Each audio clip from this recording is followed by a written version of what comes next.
Real estate రంగంలో పారదర్శకత కోసం వచ్చిన రేరా చట్టం గురించి మీకు తెలుసా?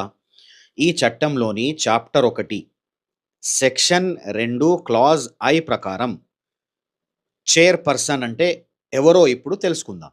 సింపుల్‌గా చెప్పాలంటే రియల్ ఎస్టేట్ రెగ్యులేటరీ అథారిటీకి నేతృత్వం వహించే అత్యున్నత అధికారిని చైర్‌పర్సన్ అని అంటాం. వీరిని సెక్షన్ 21 ప్రకారం ప్రభుత్వం నియమిస్తుంది. ఇది గుర్తుంచుకోండి. మీ ప్రాజెక్ట్ సమస్యలు, రిజిస్ట్రేషన్‌లు మరియు వివాదాల పరిష్కారంలో తుది నిర్ణయం తీసుకొనిది ఈ అథారిటీయే. ఒక సామాన్య కొనుగోలుదారుడికి అన్యాయం జరగకుండా చూసే వ్యవస్థకు వీరు బాధ్యులు. Responsible for thought. Okay. Real estate పెట్టుబడిదారులు రియల్ ఎస్టేట్ ఇన్వెస్టర్స్ తప్పక తెలుసుకోవాల్సిన కీలకమైన అంశం ఇది.